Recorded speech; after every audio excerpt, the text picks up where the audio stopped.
Olá, boa noite. Estamos de volta para mais um episódio de Conhecendo Desconhecidos. E dessa vez eu trouxe uma pessoa muito especial.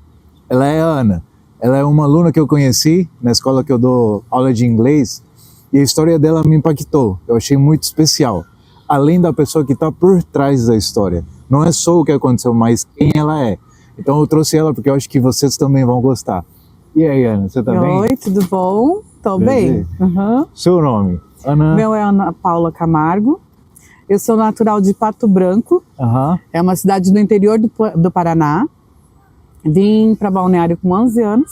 Com 11 anos. Sou casada e tenho uma filha e um neto. Legal, que é junto com sua filha que você faz aula, né? Exatamente. Eu achei muito legal a relação de vocês. E depois eu fui conhecer o que você me falou. Exato. Que você quer compartilhar com a galera o que é esse momento que foi um divisor de águas na sua vida? Houve um antes e depois. Então, eu sou formada em Direito, fazia assistência jurídica, aí, como todo mundo, com aquelas funções, digamos, diárias de todo mundo. E em 2022, meu marido, nós íamos fazer uma viagem com a minha filha. E ele falou assim, vou fazer uma cirurgia no joelho, por causa que a gente ia para a Europa, e na Europa a gente anda bastante, né? Sim. E ele não teria condições de fazer isso. E eu achei, num certo dia, né, cuidando ele, que eu havia machucado, não sei, nós dois achamos isso, por causa da movimentação, porque como ele fez cirurgia do joelho, eu tinha que dar banho nele, fazer, né, aqueles cuidados que a gente tem com a pessoa quando está doente. E quando eu fui tomar banho, eu vi que o bico do meu peito foi para dentro e em volta da auréola toda dos seios estava todo escuro. Aí eu me assustei, eu não sabia se eu tinha me machucado na movimentação, que eu tinha dado banho nele ou levado alguma coisa. E fomos no outro dia, ele tinha consulta, e durante a consulta dele eu perguntei se tinha alguma mastologista para saber o que era, né? Se eu tinha me machucado mesmo. E nesse primeiro momento, quando ela me examinou, ela disse assim, nossa, é muito grave. Só que eu não posso te dar um diagnóstico agora, porque você vai ter que fazer exames. Nisso eu descobri um câncer de mama. Foi câncer de mama? É câncer de mama. Foi, ou seja, que você nem estava sentindo não, a gente não alguma coisa em particular? Não, a gente não sente dor. O câncer, ele é bem silencioso. Ele só vai sentir dor quando eles mexem com ele e quando, digamos, já está em fases já final, digamos assim, no sentido assim, que tem alguma coisa, uma inflamação forte. E geralmente vem ou uma dor de cabeça, alguma coisa nesse sentido que o organismo revela. Não, o câncer em si não dói. Ou seja, que você nem ia... Não ia saber. Se eu tivesse viajado com eles, fazer essa viagem para a Europa que nós tínhamos organizado, talvez não estaria aqui, porque não daria tempo. Ele já estava bem avançado, aí ele deu metástase ali, mas graças a Deus, assim, com toda, eu digo assim, muita fé, eu tenho muita fé, com a amizade, com o carinho das pessoas, que eu acho que dentro de um tratamento desse, assim, é isso que leva. É o carinho, a família, que quando se junta todo mundo, assim, para você nesse momento, porque é um momento horrível, você não perde teu chão. Porque o diagnóstico de câncer, mesmo que hoje tenha bastante, hoje tem mais frequência, assim, falo mais, antigamente era mais escondido, não sei se era mais escondido, às vezes a gente pensa assim, não tinha, ou pelo fato de eu ter, eu vi mais, né? Pode ser isso também, pode ser. Né? Aí o que acontece? A gente pega e não sabe o que vai acontecer. Será que eu vou morrer? Será que eu não vou morrer? Como que funciona? Né? Porque isso daí, infelizmente, ainda não divulgam bastante como que funciona. Né? Quando falaram para você, sua filha estava junto, seu marido? Estava, minha filha estava junto. E estava junto a minha filha. E esse foi o choque. Porque a médica, da maneira que ela falou assim para mim, era o final do ano, em novembro, quando eu descobri. E aí era quase ali perto de Natal, Ano Novo. E aí eles falaram assim, não, você vai ser operada, fazer a operação toda, porque tem algumas pessoas que operam antes a mama. Outras pessoas fazem todo o processo de químio, para depois operar. Depende, de cada caso é um caso, não são todos iguais. E no meu caso teria que operar, digamos, no outro ano, em janeiro. Eles não operariam emergência. naquele, né, de emergência, não operaria naquele período de Natal e Ano Novo, porque teria que fazer outros exames, toda aquela coisa assim. Aí o que aconteceu? Quando ela me falou, ela falou assim, é câncer, ele já está bem avançado. E aí eu fiquei apavorada, minha filha ali começou a chorar, né? E aquela coisa toda da emoção de saber de uma doença desse, né, desse Terminal. nível. Aí ela falou assim, ó, só que eu quero que... Eu falei assim, sim, agora vamos operar amanhã? Vamos fazer o quê? Eu fiquei naquelas perguntas assim que a gente fica. Aí eles falaram assim, não, ela falou para mim, você vai para casa e aproveita o seu Natal e o seu Ano Novo como se fosse o último. Como que tu Caraca. pensa? Como se fosse o último, tu pensa assim, meu Deus, né? Não, será que é tão avançado assim que não vai dar tempo? Tu pensa assim. Depois, quando eu tive no dia da operação, que é um grupo de médicos, que aí eu fui procurar um outro médico. E aí o meu médico, hoje é o Dr. Cristiano Stenck, ele é muito querido, ele foi muito querido. Ele é uma pessoa que te diz todo, sabe aquele médico companheiro que te diz todo o diagnóstico, te fala o que está acontecendo. E aí ele falou que era uma equipe e essa mesma médica participava da equipe. Aí ela falou, Ana, eu queria te dizer no dia que não, era para tu aproveitar e não tirar da cabeça. Mas por isso que eu falo, todo diagnóstico é um modo de falar.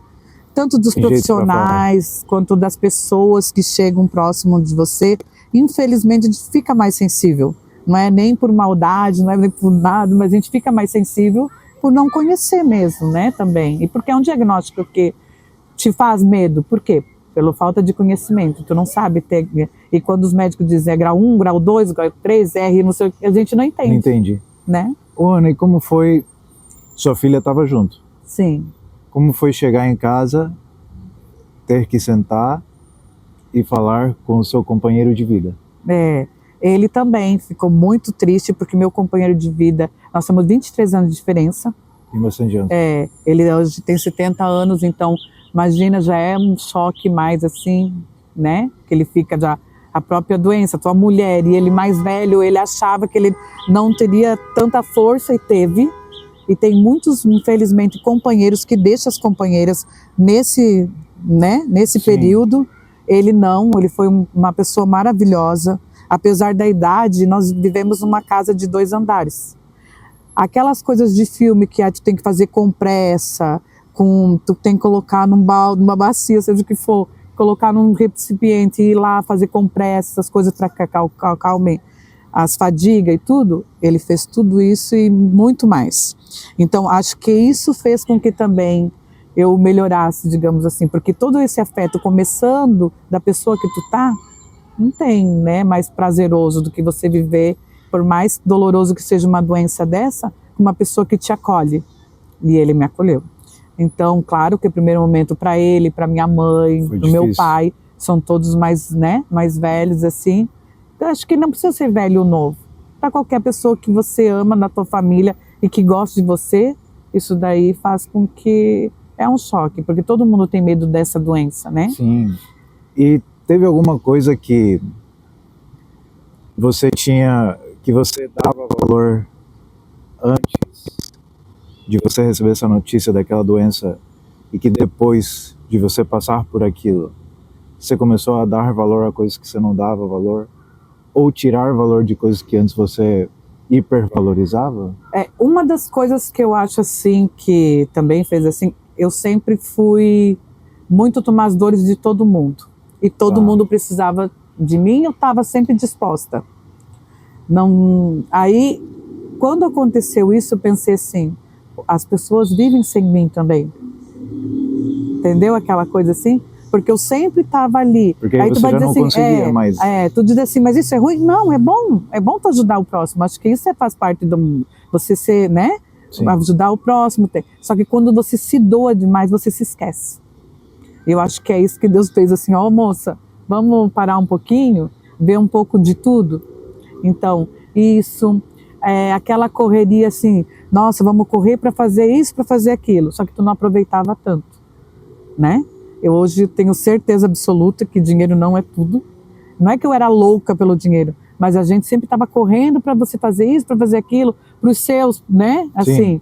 Então hoje eu já descobri que cada um caminha com as suas pernas, Se você não tiver, eles caminham. E descobri que, digamos assim, tem coisas que é necessárias e tem coisas que não vai ser necessário. Depende de como você vê, né? Depende de como você acolhe aquilo para você. Se você acha, digamos assim, tá aqui tomando um chimarrão, vendo as estrelas, vendo esse paraíso que eu digo que não precisa de dinheiro para viver aqui, é só sentar e conversar, já é o suficiente, ou não, né? Para mim, sempre foi. Mas hoje eu vejo que realmente eu estava certa nesse sentido. Aqui onde nós vivemos, tu pode caminhar, olhar, mas mesmo que não tivesse, digamos, nessa cidade, tivesse em outra cidade, eu vejo que se você tiver amigos, pessoas que te acolhem, pessoas que são verdadeiras, você não precisa de muito.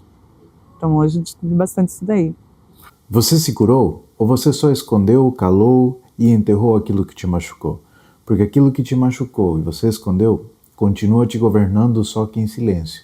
Eu vi isso com muitos alunos. Eles eram idosos, alguns eram adolescentes, que quando chegava o momento de a gente falar de Deus ou da Bíblia, eles se dormiam, eles se distraíam, eles não queriam saber disso. Mas quando a alma deles foi ouvida, eles acordaram, eles se interessaram. Porque muitas vezes, primeiro a alma precisa ser ouvida, para depois abrir uma porta para eles ouvir Deus. E Jesus começou assim, veja em Marcos 10:51, ele chegou para um cego e ele falou, o que você queres que eu te faça? Porque Jesus não estava só focado em curar o corpo do homem, ele também queria ouvir a alma. E veja como Deus, muitas vezes, quando se aproximou de um homem, ele começou dessa forma. Começou com uma pergunta. Porque perguntas têm a capacidade de trazer para fora aquilo que está escondido. Então foi por isso que eu escrevi esse livro, Desenterrando a Alma, que são 10 perguntas, 10 reflexões, para tratar justamente daquilo que você escondeu, daquilo que você enterrou, daquelas feridas que você ignorou. Se você acha que chegou sua hora, eu estou deixando aqui o link na descrição para você encarar tudo aquilo de frente hoje. Teve uma vez que eu estava bem ali, estava dando aula, e a gente estava tendo um tempo de conversação. E estava com uma turma de senhores, de todos de 60, 70 anos. E daí, uma das perguntas que apareceu ali no azar foi: o que significa o tempo para você? E eu só olhei para ela e mais uma pergunta, né, para a gente ter um assunto para conversar. Sim. Aí teve um senhor que ele me parou, uns 70 anos, ele me parou e falou: meu jovem, essa palavra para você pode ter um significado, mas para mim é outro. Porque eu vejo que eu não tenho muito dele. Então, para mim, ele é muito precioso. Quando você recebeu esse diagnóstico, que muitas vezes é equivalente a pouco tempo, você passou a dar outro significado a essa palavra? Com certeza. Eu descobri que você tem que viver realmente o hoje, intensamente. Você não sabe o dia de amanhã. Por isso que todo mundo fala assim, agradeça seu dia até para você pisar no chão. E realmente. Porque tem pessoas que acham assim, eu estou andando aqui, feliz da vida. Mas tu pode ter ali cair e nunca mais andar. Então, eu acho assim, essas coisinhas simples que é do dia a dia, né? Então, isso eu hoje dou valor. A gente tem que viver o hoje. O amanhã realmente não é balela, a gente não sabe. A gente não sabe o dia de amanhã, né? Sim. A gente não sabe. Então, dá o valor de hoje, das coisas que tu faz hoje, né? Isso eu percebi mais assim. Claro, a gente não estou dizendo isso que a gente não vai ter que ter projetos de vida, a gente vai ter que parar. Não. Só que dá mais valor para o hoje do que para os projetos, né? Sim. Teve algum momento em que... Porque eu acho que tem diferentes formas de encarar, né? Um diagnóstico desses. Teve algum momento em que você se revoltou com Deus? Ou você ficou tipo, por que isso está acontecendo comigo? Não, ou perguntar por que está acontecendo comigo, sim. Porque você sempre pensa assim, meu Deus, estou jovem, estava no ritmo aqui, por que será que aconteceu? Foi aí onde que eu disse para você antes. Aí é onde que eu descobri que uma das coisas foi porque a pessoa que pega tudo, né? Sim. Vai ter doença de alguma coisa. Não só o câncer, qualquer outro tipo de doença. Porque você não pode carregar todo mundo. Sim. O Andrés, digamos assim, tem suas escolhas, e se as escolhas dele, ele vai ter que resolver as escolhas dele. A Ana Paula tem as escolhas dela, ela também vai ter que resolver com as escolhas dela. Sim. Agora, mesmo que eu goste do Andrés, como ele escolheu errado, eu vou ter que pegar para mim. E eu fazia muito isso. Entendeu? Eu não queria que o Andrés se machucasse, mesmo que ele escolheu errado. E não é isso. Você vai ter que ter uma punição, digamos, pelas suas escolhas, né? Suas consequências.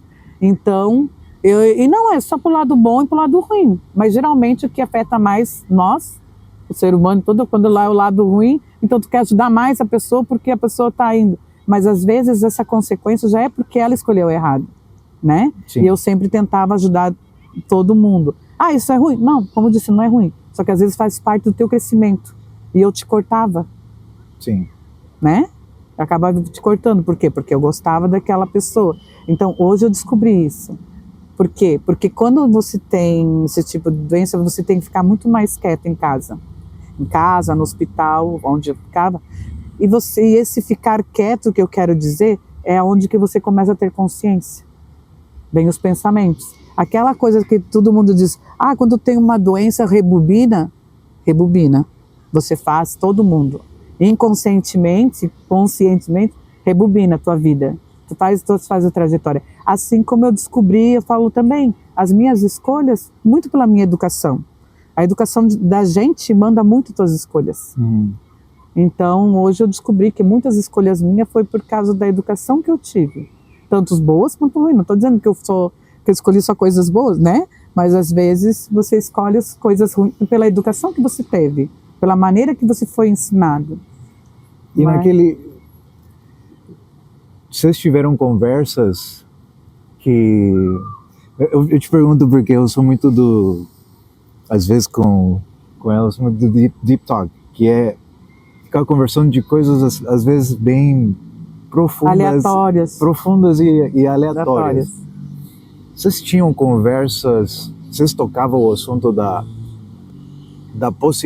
possibilidade de não estar mais nesse mundo com o seu esposo? Já, várias vezes. É? Várias vezes. O meu medo de eu e ele, sim, até hoje, ainda é, eu digo até hoje porque eu estou em remissão hoje, né? Graças a Deus. Remissão quer dizer que não tem essa alma, mas não encontro mais, né? O câncer ali inflamado. Então, eu hoje, assim, até hoje, a gente ainda, porque hoje em casa somos nós dois, a minha filha é casada. Já foi. Então a gente fica pensando assim, sem aquela pessoa, vai fazer 30 anos que nós estamos juntos. É uma vida. É uma vida. Então você acaba, claro, tendo tudo com aquela pessoa, e saber que aquela pessoa pode não estar aqui, é diferente que você não escolher que você estar com ela. É diferente. É te tirarem, né? Como se fosse te tirar a pessoa. Tanto ele quanto eu, a gente sempre tem medo assim, disso daí, a gente sempre conversa.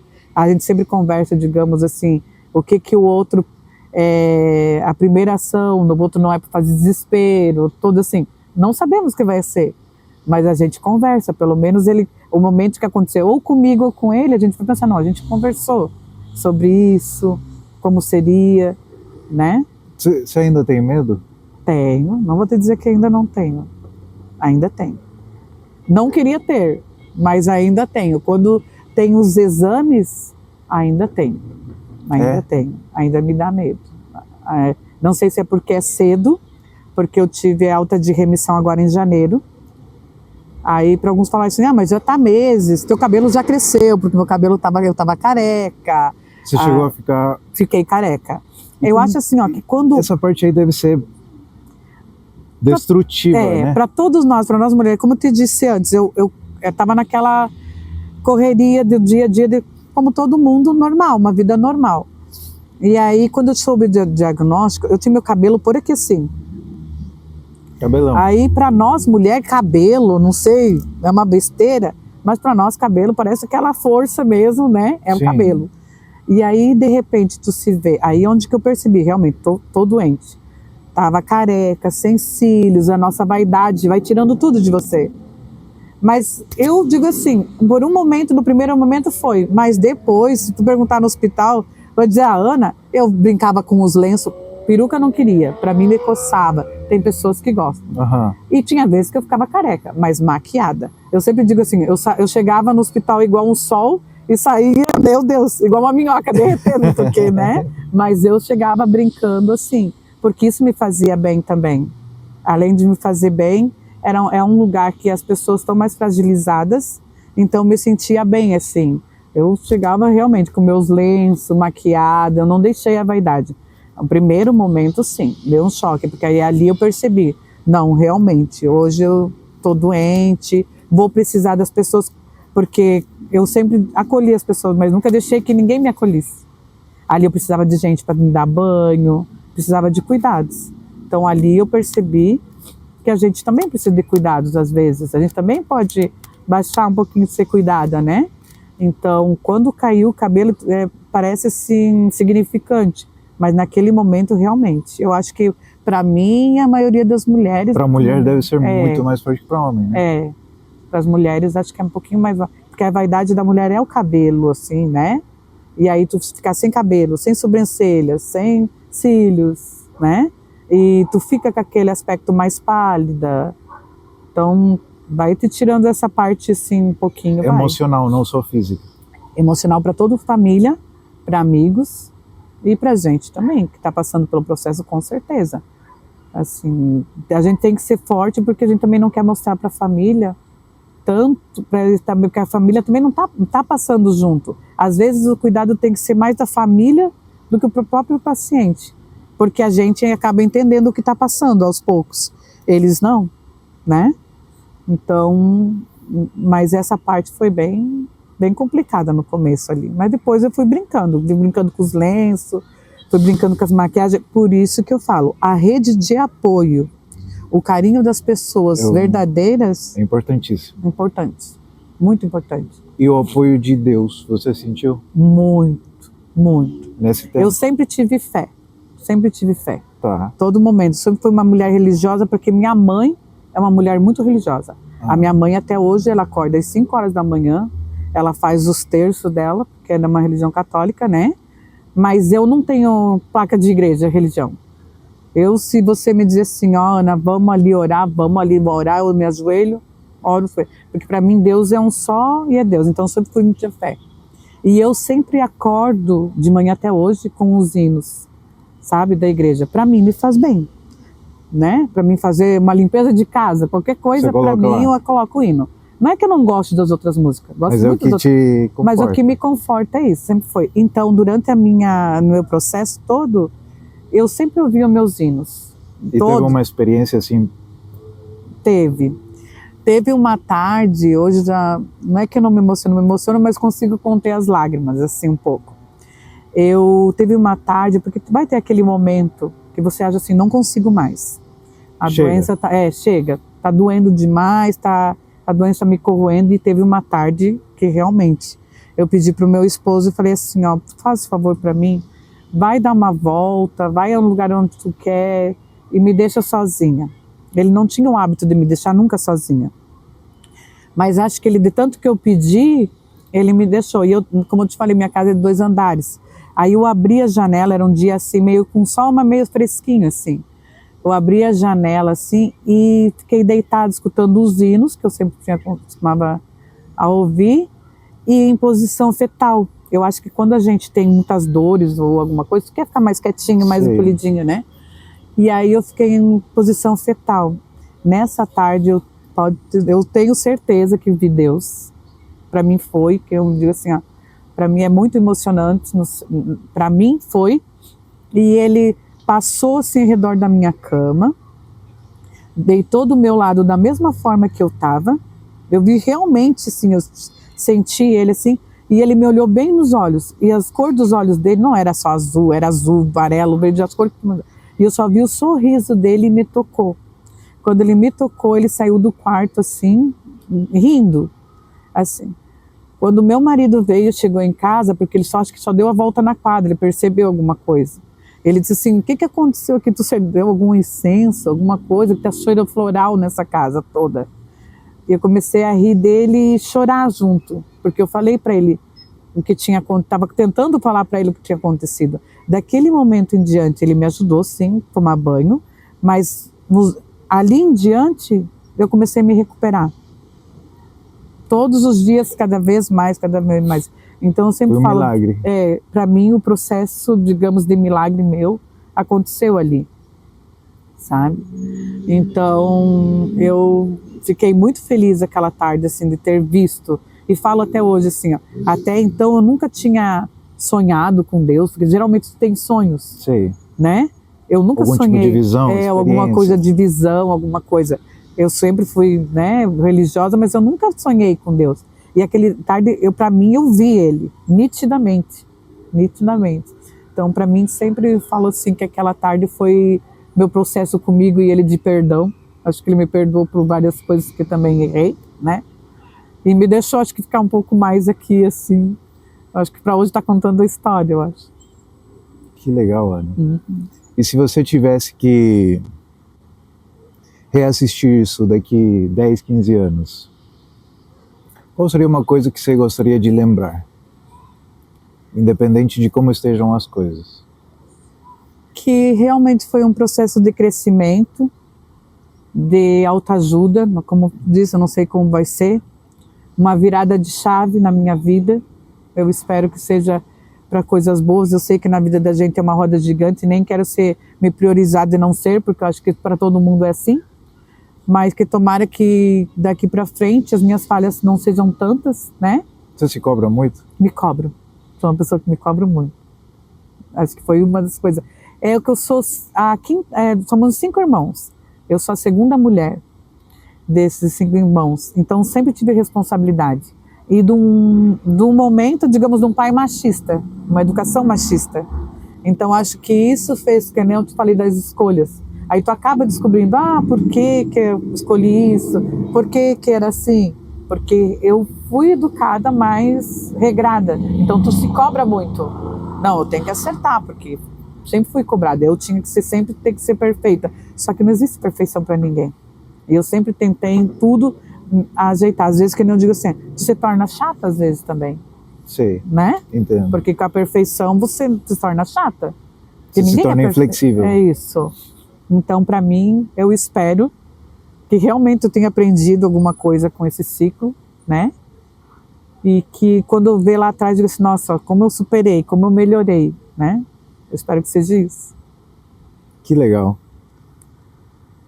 Se eu gosto de fazer isso com as pessoas, você, Ana, se pudesse me dar um conselho, só para eu poder levar para a vida e assistir e ter guardado para mim na minha caixinha de coisas que eu não posso deixar nem esquecer para nenhum lugar que eu for. Eu acho que conselho você me daria? Eu acho assim, como eu te falei antes, viva teu hoje realmente intensamente. Ainda mais que nem eu falei, eu falo sempre, você é meu professor, mas para mim você é um menino, poderia ser meu filho, e seria um grande filho, que eu adoraria ter um filho homem assim. Eu acho que você deve correr atrás dos sonhos, todo mundo, porque a gente tem que ter objetivo. Sem objetivo ninguém vive, então acho que tem que ter objetivo para você também crescer, amadurecer. Só que realmente não se cobre tanto. E se não acontecer, não era para acontecer naquele momento. E não é que não pode não acontecer. E pode não acontecer também, porque pode ser outra forma a tua vida, né? Então não se cobre tanto e realmente vive com as pessoas que você gosta. Não importa o que o mundo lá fora fale. O dinheiro realmente não traz felicidade, não te traz nada assim. Te ajuda em muitos momentos? Ajuda, não sou hipócrita. Quem quer viver miserável? Mas para isso não precisa correr tanto. Viva, digamos, meio a meio, né? Você consegue, você atrás dos teus sonhos, para tu ter os teus objetivos, mas consiga viver também com as pessoas que tu gosta, teus amigos, com a namorada, com o pai, com a mãe, da melhor forma possível, que tu consiga ter esse carinho, e que aqueles momentos que você esteja com essas pessoas realmente sejam fortes. Para onde você estiver, não precisa estar hoje com o teu pai e com a tua mãe, mas, nossa, naquele momento foi tão bom, que hoje eu lembro como se fosse assim, para me dar um apoio para ir para frente. É isso que eu penso assim, né? Que você leve isso para a tua vida, eu acho que as pessoas todas. E que, digamos assim, para as pessoas assim que estão nos vendo, E principalmente para maridos. Por que eu te falo assim, maridos? Porque eu via muito companheiros que quando a gente estava lá, deixava da esposa, ou nem Sério? acompanhava. Tinha Por causa muitos do processo, casos? muitos casos.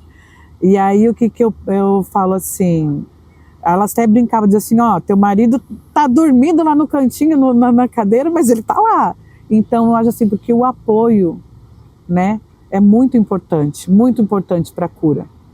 Não, começa no marido, mas às vezes não tem o marido, mas é o amigo, o melhor amigo, assim. Porque às vezes o melhor amigo diz assim, ai, eu não quero ficar perto de você. Eu acho que eu não vou aguentar teu processo de ver você careca. Eu já estou sentindo pena agora, então acho que eu não vou conseguir. E isso, de certa maneira, dói. Se tu me perguntar, mas o que tu falaria então para esse amigo? Então procura uma ajuda de um psicólogo para ver como tu ajuda esse amigo, mas não se afasta, sabe? Eu acho que a dor maior é tu ver o afastamento de pessoas que você convivia e gosta e se afastando por uma coisa que não é culpa sua. É uma coisa, um processo que está acontecendo. Você não decidiu estar com isso. Exato. Né? Então, eu acho que é isso. É verdade. Eu acho que uma das coisas, uma frase que eu ouvi uma vez que eu gosto muito é: talvez a gente não tenha a oportunidade de mudar o mundo, mas a gente tem a oportunidade de mudar o mundo de alguém. Com certeza. Então muitas vezes a gente tem essa crise existencial, eu tive muito na adolescência, de querer fazer algo que impacta o mundo. Parece que é uma sede que eu não consigo saciar, até que eu entendi que é isso, talvez eu não consiga mudar o mundo, muito provavelmente, mas eu consigo mudar o mundo de alguém. Com certeza. Então, sendo um bom esposo, eu acho que as coisas mais bonitas da vida estão nas coisas mais simples. Com certeza. No abraço do pai, no beijo da mãe, na comida da avó, e na conversas com amigos. Então, e entender, eu sempre falo para o meu marido, falo para minha filha, hoje ensino meu neto, que existe uma palavrinha que infelizmente tem pessoas que não fazem, por isso que é essa bagunça no mundo, que se chama respeito. Respeito, se você vê a finalidade do respeito, como ele é forte mesmo, por quê? Eu não sou 100% a boa, digamos assim, para ser bem simples para a pessoa entender, nem o Andrés. Mas o Andrés tem coisas boas que eu aceito, que é legal, e a Ana Paula também, mas também tem coisas ruins que eu tenho que respeitar. Se eu souber respeitar as coisas ruins do Andrés, como assim, eu acho que vai ser melhor, digamos. Eu vou aprender também com as coisas ruins do Andrés. Isso aqui eu não quero ser. Isso aqui não é legal. Mas nem por isso eu preciso te agredir, nem verbalmente e nem fisicamente. Fica para mim, né? Sim. Então acho que é isso que é o respeito. Tem coisas do Andrés que eu gosto, tem coisas dele que eu não gosto, só que eu respeito ele. Uma hora ele vai mudar, o que sabe eu tento fazer aos pouquinhos. Ô Andrés, o que tu acha disso aqui? Conversar. Ô Ana, aproveitar. Você tem quantos anos que você tá com... Como que chama o seu marido? Valdir. Quantos anos que você tá com o Valdir? Quase 30. Um conselho para alguém que está começando o primeiro ano de casado, qualquer coisa do tipo, de um relacionamento. 30 anos. Qual que é uma coisa que... É o respeito. Respeito? É o respeito e digamos assim, ó, é o que vocês concordam. O que vocês concordam. Por quê? Porque você vem de uma família totalmente diferente da família da pessoa que tu escolheu para você. Sim. Então não tem como ser totalmente parecidos. Você veio de uma educação, você provavelmente conheceu essa pessoa depois de 20 e poucos anos. Tu não foi há um ano, tu não se criou com essa pessoa. Imagina eu, que temos 23 anos de diferença. Meu marido é de uma outra geração. A geração praticamente que tu vai olhar, nossa, a geração do teu pai. Só que ele é uma pessoa maravilhosa. Sempre foi maravilhosa. Para mim, meu marido sempre me respeitou. E ele sempre, nós conversamos assim. Se você conversar com qualquer pessoa, vai dizer assim, nossa, a Ana e o Valdir, é muito legal, eles nunca mais brigam. Até é engraçado. Por quê? Porque nós somos amigos também. Tu tem que deixar ser amiga um do outro. Escutar o outro. Como eu te falei, a diferença vocês sempre vão ter. É uma construção. É uma construção. E eu sempre falo assim, às vezes, isso aqui não tá legal. Então tudo bem. Então você fica no teu canto, respira, pensa. A outra pessoa também, depois volta. Quantas vezes eu falava assim, até para meus primos, perguntava assim, como tá? Assim, gente, se dormir no quarto do lado, nós não vamos separando. Vai dormir do quarto do lado, não é legal? Não é legal, mas o pior é a separação. Sim. Né? Dormir uma noite longe um do outro não é legal? Não é porque tu quer estar com outro. Mas o que adianta tu estar com o outro pesado? Tu estar com o outro sem afeto. Então é preferível realmente, num dia, tu dormir num outro quarto, pensar e na outra manhã falar assim, ó, o que tu acha? Eu não gostei disso. Ah, mas eu não vou... Não. Então vamos tentar mudar. Se a gente se gosta, eu sempre falo assim, ó, tanto na amizade quanto qualquer relacionamento. Se eu gosto de você, que eu quero você para meu amigo, se tu diz assim, porque eu também estou te conhecendo. Se tu diz assim, Ana, eu não gosto disso. Opa, o Andrés não gosta disso, não vou fazer. Se eu continuar fazendo, uma das coisas, ou eu quero te provocar mesmo, ou eu não gosto de você. Não tem outra lógica, gente. É uma lógica. É os dois lutando pelo relacionamento, agora, não pela razão. Né? Se você quiser, e que nem eu falo assim, ó, o que é bonito dentro de um casal? Por isso que, para mim, se chama casal. Não tem disputa. Você tem que estar do lado. Ah, eu subi porque hoje eu sou grandioso. Opa, agora é vez de eu puxar o Andrés, porque daqui a pouquinho ele está aqui do meu ladinho. Alguma coisa eu vou fazer para ele puxar aqui. Ah, não sei, aquela coisa de você ser menos, o machismo que era antigamente, que era assim, passou, gente. De você ser menos e ela mais, ela coisa assim. Isso não é construção de casal, para mim. Não estou dizendo que eu esteja certa. Para mim, a relação, acho que eu e o meu esposo é assim. Ah, mas não teve isso? Teve, como eu te disse. Meu marido é uma diferença muito grande de idade minha, 23 anos de idade. Mas ele, graças a Deus, ele se abriu para aprender também, assim como eu e ele. Porque muitas vezes eu dizia assim, ei, Valdir, eu não consigo chegar na tua idade, tu tá 20 e poucos anos na minha frente, não tem como tu descer um pouquinho? Aí ele parava e pensava. Aí ele pensava, é verdade, Ana, é verdade, é mais fácil eu descer porque isso eu passei e tal. E aí assim, aí eu entendia também, na calma. Porque, claro, na grosseria, quem quer que... Se eu te dar um beliscão aqui, tu acha que tu não vai me dar um beliscão? É o normal de qualquer ser humano. Então, se você respirar, pensar e dizer assim, ó, vamos conversar, aquilo não achei legal, né?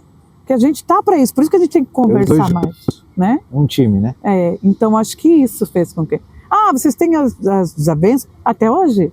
Tem umas briguinhas, não vou te dizer que é 100%, mas como eu falo, conversando. Até hoje nós falamos isso na mesa, que nós estávamos almoçando, e estava a menina que me ajuda, e ela falou, ai, meu esposo é muito grosso, às vezes não sei o quê, briga por nada, briga por porta de geladeira aberta. Aí eu falei assim, no momento, então vocês não briguem. Diga depois disso, nossa, nós estamos brigando por cada coisa besta, por porta de geladeira aberta, vamos tentar, né? E é assim que é, eu acho que é assim que eu tento ensinar para minha filha, para que ela siga. E que nem eu falo assim, num casal não existe um mais e um menos. Existe 2 mais ou 2 menos, para mim. Top. Né? Incrível, Ana. Muito obrigado. Obrigada a você. Muito gostoso conversar com você. Obrigada a você. Muito aprendizado. E eu fico feliz de, além de ter você na sala de aula, ter essa oportunidade de conversar com você, porque é o que eu falei. Eu vi na sala de aula que é um ambiente onde costuma ser um relacionamento muito engessado. Dou a aula, tchau, falou. Mas eu vi muito isso em você, Obrigada. Essa vontade de viver, de desfrutar, de rir, de se desafiar, ainda que as coisas estejam um pouco difíceis. Então, parabéns por isso. Obrigada, eu que te agradeço. Isso só me faz mais feliz e achar que realmente começando no caminho, né, de volta certo. E que a gente, assim, quando a gente passa isso que tu está falando, não tem ser humano que não fique feliz, porque tu quer, eu acho que todo ser humano quer passar coisas boas para os outros. Sim. Se eu estou passando isso, então eu fico feliz, agradeço você por ter me mostrado que estou passando isso. Não, parabéns, e a gente vai vendo como as coisas vão, mas eu tenho certeza que vai dar certo. Eu vou estar orando por você, porque eu tenho muito carinho por você. Obrigada, igualmente. E por todo mundo. Obrigada, igualmente. Deus abençoe. Amém. Tchau, tchau, galera. Tchau.